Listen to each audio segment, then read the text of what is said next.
Me llamo Javier Morales, y cuando firmé el contrato para alquilar el apartamento número 13 en un edificio antiguo en el corazón de la Ciudad de México, mi corazón latía con la emoción de haber encontrado un tesoro. Las paredes desconchadas, el olor a madera podrida y el silbido del viento a través de las rendijas evocaban una nostalgia que me recordaba las historias de terror que mi abuela contaba durante las noches del Día de los Muertos. Pero esa alegría se desvaneció rápidamente cuando los murmullos de los vecinos comenzaron a roer mi mente. ¿No sabes lo que le pasó a los inquilinos anteriores?, preguntó Marta, la anciana del primer piso, con una voz ronca mientras me servía una taza de té amargo que sabía a tierra de cementerio. Sus ojos brillaban con un miedo oculto, como si guardara un secreto espantoso. Desaparecieron. Dicen que el apartamento está maldito, susurró, desviando la mirada. Un escalofrío me recorrió, pero reí con nerviosismo, pensando, solo son rumores absurdos. Sin embargo, cuando la noche caía, un frío glacial invadía el apartamento, como si las almas del más allá se colaran por las grietas. Sentí la piel erizarse. Mi corazón golpeaba mi pecho mientras las sombras en las esquinas comenzaban a moverse, retorciéndose como niebla en un cementerio. Un susurro llenó el aire, al principio como viento, pero luego se volvió claro, como voces de los difuntos. Javier, Javier, me llamaban, haciendo que el vello de mi nuca se erizara. Una noche, en medio del pánico, giré y grité, ¿quién está ahí? Sal de una vez. Pero solo recibí un eco helado como un llanto desde un abismo oscuro, congelando la sangre en mis venas. Cada noche me perseguía la misma obsesión. Al asomarme por la ventana, veía una figura deslizarse por el callejón, un rostro borroso, ojos vacíos como pozos profundos, observándome con una intención siniestra. El miedo me apretaba el corazón como una maldición que se cerraba en torno a mí. Finalmente, no pude soportarlo más. Una noche de luna llena, cuando el aroma de las flores cempasúchil del altar familiar flotaba en el aire, decidí enfrentar mi temor. «¡Sal de aquí ahora mismo!», rugí, mi voz quebrándose por el terror. La figura avanzó lentamente, y sentí un frío punzante en la espalda, como si la mano de la muerte me tocara. Era una mujer, su rostro pálido y sin vida, sus ojos vacíos como charcos de oscuridad. «No te vayas», susurró con una voz rasposa como el viento sobre lápidas. «Todos somos amigos aquí, no te vayas. Todos somos amigos aquí». El horror me inundó, devorando mi razón. ¿Amigos? ¿Qué les pasó a los inquilinos anteriores? De pronto, supe que no estaba solo. La oscuridad del apartamento 13 era una bestia viva que me tragaba hacia el vacío. Al día siguiente, Marta encontró mi contrato en el buzón, acompañado de una nota escrita con mano temblorosa: «Ya no soy un extraño, ahora soy parte de esta casa». Y así, el ciclo de terror continuó, mientras el apartamento aguardaba a su próxima víctima en la penumbra helada. Mi familia se llama Ruiz, y llegamos a la vieja casa en las afueras de Guadalajara en un día nublado, como si el sol hubiera decidido esconderse, dejando un cielo gris que parecía un velo de luto para el Día de los Muertos. «Es perfecto», susurró Clara, mi madre, con los ojos brillando entre emoción y una inquietud oculta. «Solo necesitamos un poco de luz». Pero mi corazón, aunque intentaba mostrarse fuerte, tembló al entrar en esa casa impregnada de olor a moho y un silbido extraño que emanaba de las paredes. Semanas pasaron, y la luz no apareció. «¿Por qué esta casa sigue tan oscura?» «Mamá», preguntó Miguel, mi hermano menor, con la voz temblorosa como si estuviera a punto de llorar, sus manitas aferrándose a mi ropa. «Solo es un día malo, mi amor», respondió mi padre, Javier. Pero su voz se quebró, y sus ojos revelaron un miedo que no podía ocultar. Cada noche, los susurros se volvían más fuertes, como el lamento de almas del más allá. «¿Lo escuchas?», preguntó Clara, con la voz entrecortada mientras la oscuridad parecía devorar la habitación, haciéndome sentir como si me hundiera en el vacío. «Solo es el viento», dijo Javier, pero su temblor traicionaba la verdad. El viento no susurra nombres, nuestros nombres. Una noche, Miguel se despertó sobresaltado, con un frío helado en el pecho como si la mano de la muerte lo hubiera tocado. «Mamá, hay alguien en mi cuarto», gritó, con lágrimas corriendo por sus mejillas. Clara, temblando, se acercó y abrió la puerta. La luz débil de una vela reveló un vacío negro como la boca de un pozo infernal, tragándose toda luz. «No hay nadie aquí, mi amor», dijo. Pero el horror en sus ojos delató la verdad, algo acechaba. Sentí la piel erizarse. Mi corazón latía desbocado, como si el espíritu de mi abuela desde el altar del Día de los Muertos nos advirtiera. Los días se convirtieron en noches interminables. La oscuridad como una bestia viva que apretaba a mi familia. «No podemos quedarnos aquí», rugió Javier, con la voz llena de desesperación, sus manos temblorosas aferrando un martillo. Pero Clara lo detuvo, con lágrimas en los ojos. «¿Y si nos siguen? ¿Y si nunca escapamos?». En ese momento, la casa pareció cobrar vida. Las paredes crujieron, figuras sombrías danzaban en las esquinas, rostros difusos con ojos vacíos. «¡Salgan de aquí!», gritó Miguel, su llanto mezclándose con una risa gélida que resonó en el aire. «No tienes a dónde ir», respondieron las voces, como ecos de almas malditas desde un cementerio. Al amanecer del séptimo día, Javier decidió que había tenido suficiente. «Romperé esta maldición», dijo, con la voz temblorosa pero decidida, recogiendo lo poco que quedaba. Pero al abrir la puerta, un abismo negro se extendió ante nosotros, devorando toda esperanza. «No hay salida», gritó el eco de su propio miedo, helándome la espalda. «¿Qué hacemos ahora?» «Mamá», lloró Miguel, abrazando a Clara con sus manitas. Ella, con la voz quebrada, murmuró: «Debimos escuchar las advertencias de los vecinos. Esta casa no quiere que despertemos». Y así, la familia Ruiz fue absorbida por la oscuridad eterna, atrapada en una maldición donde el amanecer nunca llegaría.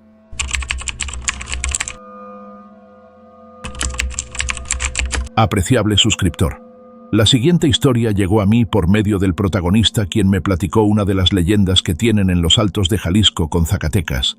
Desconozco si esta leyenda se escuche por esos municipios, pero las experiencias que compartieron fueron tratadas de la manera más respetuosa para no ofender a quienes sean de dicha zona. Sin más, se comparte la historia como si fuera él mismo quien la relata. Soy originario del poblado de Cañadas de Obregón del estado de Jalisco. Mi nombre es Roberto y quisiera contarles lo que nos pasó a mi mejor amigo Claudio y a mí hace algunos años cuando cursábamos la preparatoria. Todo lo que les contaré fue en un lugar muy cercano a Temacapulín. Cuando estudiaba la preparatoria, uno de mis mejores amigos comenzó a andar con una chica que estudiaba también en nuestra escuela. Ella era de un rancho llamado La Mesa. La veía de vez en cuando en la escuela y los fines de semana. Con el tiempo me comenzó a invitar para que lo acompañara hasta allá, debido a que le daba miedo el camino de regreso, sobre todo el sendero de terracería.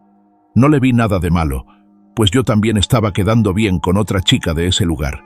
Nos trasladamos en el automóvil del papá de Claudio. Se trataba de un modelo algo anticuado, pero igual nos ayudaba para trasladarnos de un lugar a otro. No obstante, había una condición, la cual era que no regresáramos tan tarde. Tenía que haber luz suficiente para circular sobre la carretera desde el rancho hasta Cañadas de Obregón. Hoy en día, si uno circula de noche puede toparse con algún asaltante, pero en los tiempos de la secundaria y preparatoria se escuchaban más las historias de nahuales y brujas que uno se podía encontrar en la noche. Cierto fin de semana quedamos de ir a ver a las muchachas al rancho. Teníamos la intención de sacarlas a pasear a Cañadas de Obregón y regresar al día siguiente. Mi amigo, a quien responde al nombre de Claudio, me advirtió que el automóvil estaba fallando y no estaba muy convencido de realizar el viaje, el cual siempre nos llevaba cerca de 1 hora. Pero a fin de cuentas, logré convencerlo diciéndole que ya teníamos más de 15 días sin verlas, además que nunca nos había fallado el carro y ya lo habíamos tenido en peores condiciones. No obstante, Claudio me decía que ahora tenía un presentimiento extraño, por estar revisando el carro y asegurarnos de llevar todo con nosotros. Salimos un poco tarde de Cañadas de Obregón. Todo iba bien, hasta que atravesábamos el prado de Temacapulín y el carro comenzó a forcejear un poco. Tuvimos una oportunidad de regresarnos, pero decidimos seguir el rumbo, y justo en el tramo de terracería notamos que el carro se comenzó a calentar, así que nos detuvimos un poco y le echamos el agua potable que traíamos para nosotros, y una vez resuelto el problema, Seguimos hacia el rancho. Nos dimos cuenta de que se estaba nublando y que comenzó a llover fuerte, y por ir más despacio, el carro se calentó más rápido, así que no tuvimos de otra más que esperar a que se enfriara y que se detuviera la lluvia. Claudio se orilló para no obstruir el camino, pero con esas condiciones de clima lo más probable es que no pasara nadie en lo que restara del día. No suele ser una ruta muy transitada. Allí nos dieron las 6 de la tarde y comenzaba a oscurecer. La lluvia se había quitado. Aún seguía chispeando un poco y dejó una densa neblina y un frío terrible.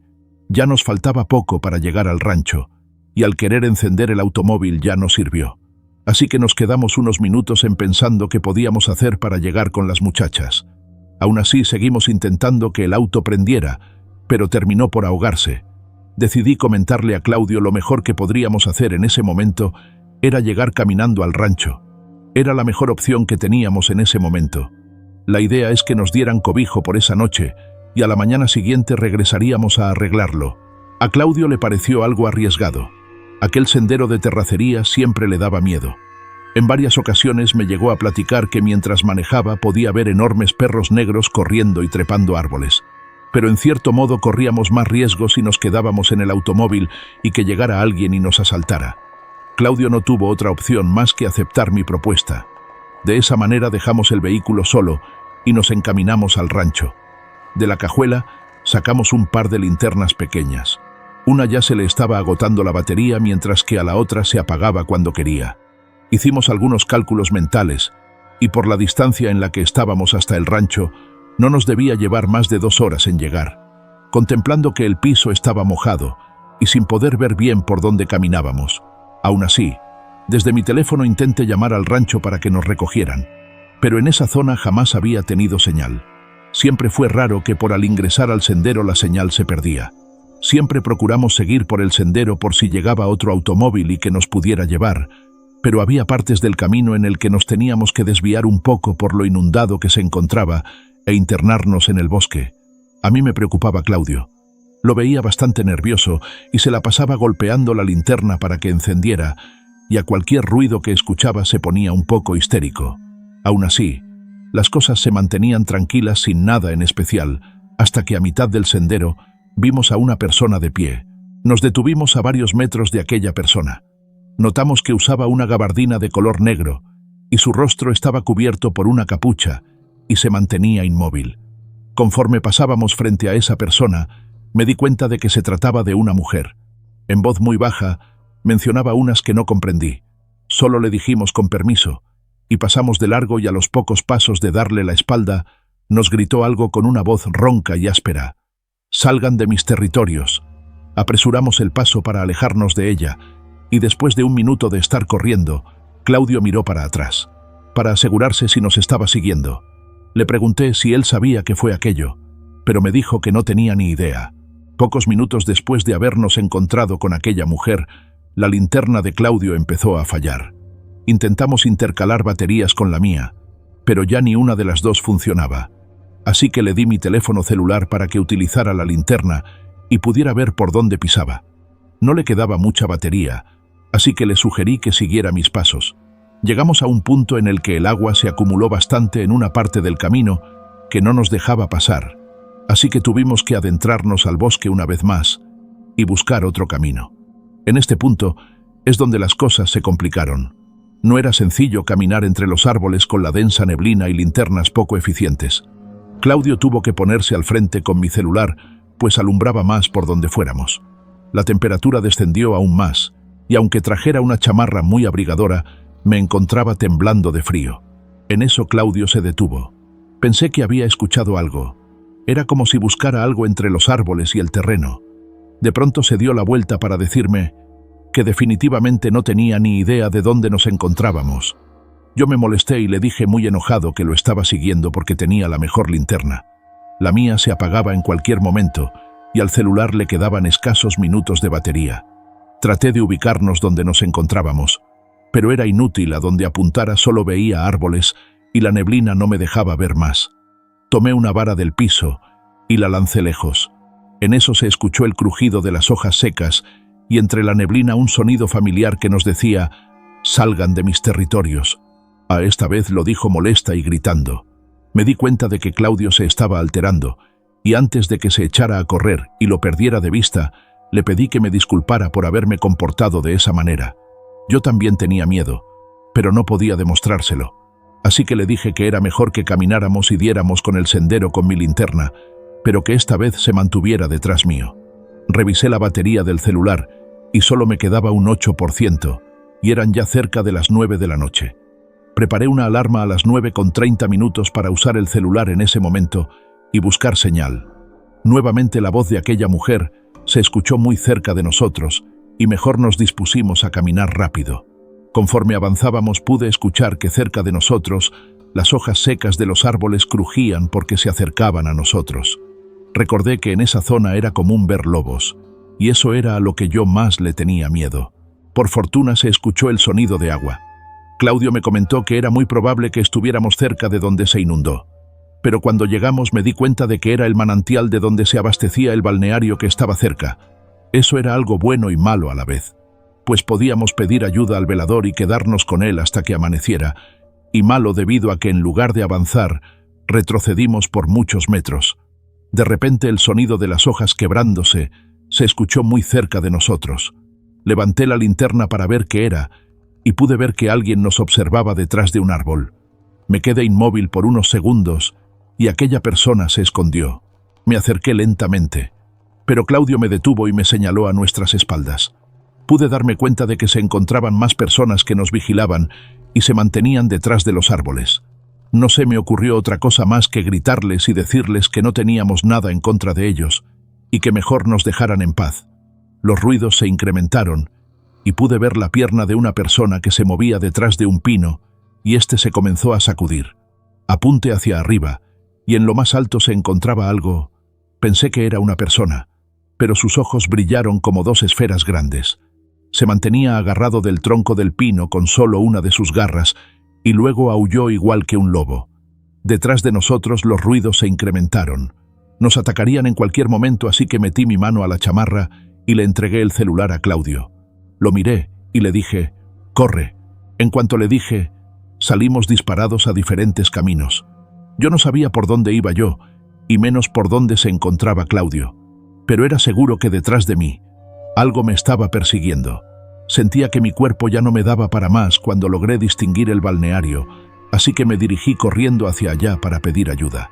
Cuando llegué me di cuenta de que ya no me seguían. Apenas si podía respirar de lo agitado que me encontraba. La cabeza me palpitaba con fuerza. A Claudio no lo veía por ningún lado, así que aproveché para buscar a algún vigilante o alguien que estuviera en la casa que estaba cerca del balneario para pedir ayuda. Pero todo se encontraba en completo abandono. Las albercas estaban con muy poca agua, la cual pertenecía a la lluvia que había caído hace horas. No había nadie, y menos un velador. Y entonces vi un destello de luz proveniente de una casita. Aliviado me dirigí hacia ella, y mientras lo hacía gritaba por ayuda, y en eso se abrió la puerta, y detrás de ella se encontraba la mujer que vimos hace rato a mitad del sendero. Yo me detuve y guardé silencio. Esa mujer no me quitaba la mirada de encima. Casi podía sentir que con solo la mirada podía ver hasta mi alma. Tuve la intención de echarme para atrás, pero en eso de la casa salió un enorme perro de color negro, y no se trataba de cualquiera. Era un enorme Xoloitzcuintle. El perro se acercó a mí y me comenzó a oler. Yo intenté alejarme, pero era inevitable que en cualquier momento me alcanzara y me mordiera. Así que le dije a la señora que solo queríamos salir de allí. Pero quien me contestó fue el perro, diciéndome que no hablara. Yo me quedé pasmado. Sonó igual a la voz de un hombre. Se metió a la casa y en unos segundos un hombre ya de tercera edad se asomó. No traía ropa y no le importaba. Le dijo a la señora que yo era uno de los que se había internado al bosque. La señora nunca me quitó la mirada de encima, así que me pidió que ingresara a la pequeña casa. Yo le comenté que tenía que buscar a mi amigo todavía y le prometí nuevamente que nos iríamos lejos y no nos volvería a ver. Sabía dónde estábamos y podíamos regresar al sendero. Pero detrás mío se escuchó que alguien caminaba hacia donde yo estaba. Se trataba de Claudio, a quien dos personas de piel morena y también sin ropa. Lo tenían agarrado del cuello y brazos. Lo empujaron a donde me encontraba yo. Nuevamente la señora nos pidió que entráramos a la casa. No tuvimos otra opción más que obedecer. Ahí adentro, No se sentía tan helado como afuera. El anciano se puso una camisa y un pantalón deportivo y se mantuvo descalzo. La señora cerró la puerta y nos pidió que solo le respondiéramos a lo que ella preguntaba. Nos preguntó quiénes éramos, a dónde estábamos dirigiéndonos y con quién íbamos. Después de que le contesté todo, me preguntó por dónde se encontraba el vehículo que dejamos estacionado. Nos dio indicaciones de cómo llegar a él. De hecho, nos encontrábamos bastante cerca. Al parecer solo caminamos en un enorme círculo. Abrió la puerta y chifló. Entró otro perro negro y nos dijo que uno de sus nahuales nos acompañaría hasta llegar al vehículo. Los dos accedidos sin negarnos a lo que nos dijo, y antes partir, le agradecí a la señora. Pero no me respondió. El perro caminaba por delante mientras que nosotros dos en silencio detrás de él. Apenas, y lo veíamos andar entre la niebla y la oscuridad. Alcanzamos a ver el automóvil donde lo dejamos. El nahual se quedó sentado mientras que nosotros lo dejamos atrás. Le di las gracias y nos metimos al automóvil. Logramos encenderlo al primer arranque y emprendimos camino de vuelta a Cañadas de Obregón. Todo el camino nos mantuvimos en silencio, y cuando llegamos a mi casa, antes de bajarme del automóvil, le dije que ya no quería ir hasta allá. Terminaría mi relación con aquella chica. Desde ese día le tengo un gran respeto a ese sendero. He vuelto a pasar por allí solo en contadas ocasiones y solo de día. A mi amigo Claudio terminaron castigándole el automóvil de por vida, y también terminó con su chica. Han pasado varios años, y cuando llueve por las noches y en la mañana hay un banco de niebla. No salgo de mi casa debido al trauma que adquirí por eso.